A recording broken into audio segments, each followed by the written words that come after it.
साथियों नमस्कार, भारत चक्र न्यूज में आपका स्वागत है। मैं हूं आपके साथ राजेश शर्मा। साथियों, हमारे दौर की सबसे बड़ी विडंबना यही है कि धन वाले और शक्ति वाले ही विद्वानों और बौद्धिकों का निर्धारण करते हैं और यही वजह है कि विचार करने वाले भी वही कहते हैं जो उन्हें अच्छा लगेगा।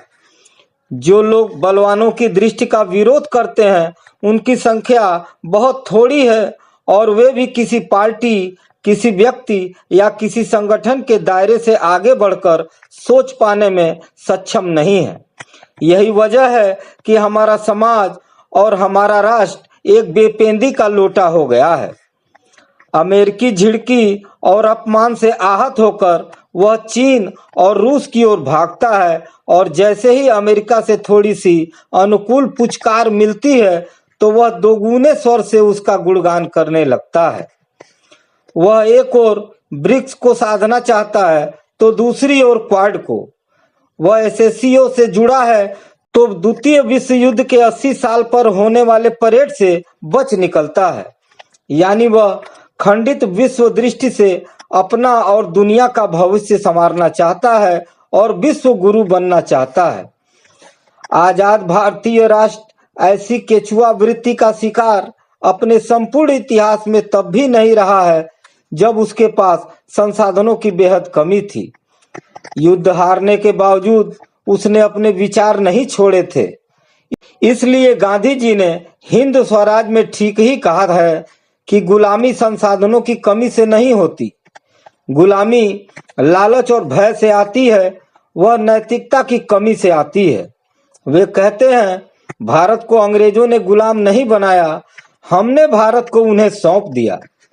भारतीय शासक वर्ग और उसके साथ जुड़ा हुआ बौद्धिक वर्ग आज भारत को बेचने और सौंपने को तैयार है। जो चाहे जब चाहे अपने ढंग से उसे झुका ले और खरीद ले। यह सारा खेल राष्ट्रीय हित के नाम पर हो रहा है। ध्यान देने की बात यह है कि ऐसा तब हो रहा है जब पूरे देश के बौद्धिक क्षितिज पर भारतीय ज्ञान परंपरा का कोहराम मचा है, पर उसमें से भारतीय गणराज्य के आंतरिक मूल्यों और संप्रभुता को अक्षुण्ण रखने का कोई सूत्र प्रकट नहीं हो रहा है। पिछले दिनों इंडिया इंटरनेशनल सेंटर में 12वें क्रिएटिव थ्योरी कोलोकियम यानी 12वीं रचनात्मक विचार गोष्ठी में योगेंद्र यादव ने इस बात पर जोर देकर कहा कि आज हमारा गणराज्य ढह रहा है। वह जिन विचारों, मूल्यों और सिद्धांतों पर खड़ा हुआ है वे सब एक एक करके ढहाए जा रहे हैं। इसके लिए वे ही नहीं दोषी हैं जो ठगी की राजनीति करते हैं, दोषी वे भी हैं जो विचार और सिद्धांत का निर्माण करते हैं और संविधान की बात करते हैं। सवाल उठता है कि ऐसा क्यों हो रहा है, इसे कैसे रोका जा सकता है। संकट में उठने वाले यही सवाल नए राजनीतिक विचारों और सिद्धांतों को जन्म देते हैं। आधुनिक भारत के राजनीतिक सिद्धांतकारों से उनकी यही शिकायत है कि वे इन आरोपों का जवाब नहीं दे पाए या उनके विपरीत विचारों की इमारत नहीं खड़ा कर पाए कि हमारे आधुनिक लोकतंत्र की संस्थाओं की जड़ें यूरोप में नहीं, भारतीय स्वतंत्रता संघर्ष और 20वीं सदी के विचारकों के जीवन और सिद्धांतों में है।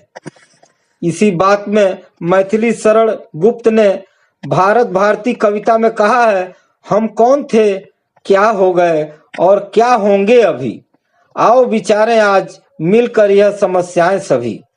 योगेंद्र ने सही सवाल उठाया कि पश्चिम का कौन सा राजनीतिक सिद्धांतकार जो अपनी भाषा और जमीन से पूरी तरह कट कर विचार करता है, इसलिए भारतीय भाषाओं को त्याग कर सिद्धांत गढ़ना एक प्रकार का स्कैंडल यानी घोटाला है। यह तेवर गांधी के उस भाषण में भी था जो उन्होंने 4 फरवरी 1916 को बनारस हिंदू विश्वविद्यालय में दिया था। जिस भाषण को सुनने के बाद जनता गदगद हो गई थी और एनी बिसेंट से लेकर सारे मंचासीन लोग उठ खड़े हो गए थे। हमारे 20वीं सदी के विचारकों ने जिस तरह के भारत की कल्पना की थी और उसके लिए जिस राजनीतिक परंपरा की नींव डाली और जो संविधान बनाया वह यूरोपीय तर्ज का गणतंत्र नहीं था। भले ही उसका बाहरी ढांचा कुछ यूरोपीय देशों से मिलता हो, लेकिन उसके पीछे का दर्शन अपने में अद्वितीय था। भारत जिस तरह का देश पहले था और विभाजन और आजादी के बाद उसकी जो संरचना बनी, वो भी काफी हद तक यूरोपीय मॉडल से भिन्न था। यूरोपीय समाज इतनी विविधता की कल्पना नहीं कर सकता, न ही वह इसे सह सकता है। लेकिन विडंबना यह है कि जिस पार्टी ने देश की आजादी और आधुनिक गणतंत्र के निर्माण की लड़ाई लड़ी, वह उन खतरों और दायित्वों के प्रति बेफिक्र हो गई जिसके बारे में हमारे पुरखों ने चेताया था। अगर ऐसा न होता तो भारत जैसे प्राकृतिक संसाधन संपन्न और विविधता वाले देश को लूटने के लिए उदारीकरण की ऐसी नीति न चलाई गई होती, जिसमें लोकतंत्र पर ही सवालिया निशान लगने लगे। दूसरी ओर एक ऐसा विचार और संगठन पनपा जिसकी भारतीयता की अवधारणा यूरोपीय नकल में गढ़े गए विचार के सांचे में ढाले गए इतिहास और उससे निकली दृष्टि पर आधारित है। वह राष्ट्रीय एकता की जितनी बात करता है, उतना ही उसे खंडित करता है।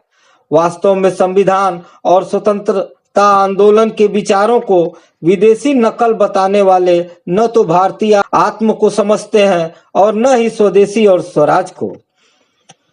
उनके लिए आजादी, स्वराज और स्वदेशी महज नारा है जिसका नैतिकता नहीं रणनीति से लेना देना है। इसी दृष्टि से निकला है यह बयान कि गांधी एक चालाक बनिया था। इसी बात को वामपंथी नजरिए से गांधी को समझने में लगे थोड़ा सभ्य भाषा में कहते हैं कि गांधी रणनीतिकार बड़े थे, यानी गांधी अधिक से अधिक चाणक्य और मैकियावेली की श्रेणी में रखे जा सकते हैं। उन्हें एक विराट नैतिक मानव की श्रेणी में रखने का कोई मतलब नहीं है। उन्हें मसीहा मानने का भी कोई मतलब नहीं है। मानवीय मूल्यों को जीवन का अनिवार्य विश्वास मानने के बजाय रणनीति मानने के इस चलन ने उन्हें धीरे धीरे मर जाने दिया। उनकी जगह पर बाजार और प्रौद्योगिक जनित लाभ और सत्ता जनित सुख और परपीड़ा ने ले लिया। हम प्रौद्योगिकी में होने वाले परिवर्तन को क्रांति और व्यवस्था परिवर्तन मानने लगे। दूसरी ओर राजनीतिक तौर पर सत्ता परिवर्तन को ही अभिष्ट मान लिया। सिर्फ हंगामा खड़ा करना ही हमारा मकसद रह गया। सूरत बदलने की कोशिश दकियानूसी कही जाने लगी। नतीजतन एक और सांप्रदायिकता हमारे गणतंत्र पर चढ़ बैठी तो दूसरी ओर जातिवाद और उन सबसे ऊपर याराना पूंजीवाद हावी हो गया। नील पोस्ट ने प्रौद्योगिकी के आगे संस्कृति यानी श्रेष्ठ मानवीय मूल्यों के समर्पण की अवस्था को टेक्नोपोली की संज्ञा दी है। यह वह अवस्था है जहां हर चीजें प्रौद्योगिक के सहारे तय होंगी। विश्वविद्यालयों से लेकर तमाम दूसरे संस्थानों तक फैले प्रौद्योगिक के इस जाल ने मानवीय गुणों और रचनात्मकता को मशीन में बदल दिया है। हम ऐसी सभ्यता बन गए हैं जहां पर कई अक्षौहिणी सेनाएं हैं, बहुत सारे अस्त्र हैं, हजारों अश्व हैं, हाथी हैं, घोड़े हैं और हो सकता है कि तत्कालिक रूप से हमारी विजय भी हो जाए। हम राजसूय यज्ञ कर भी ले जाएं, चक्रवर्ती भी हो जाएं, लेकिन हम जिस ढलान पर जा रहे हैं उसमें अधिक दिनों तक ठहर नहीं सकते। साथियों, आज की खबरों में बस इतना ही। कल फिर मिलते हैं देश दुनिया की बड़ी खबरों के साथ। आप देखते रहिए भारत चक्र न्यूज। नमस्कार, जय हिंद।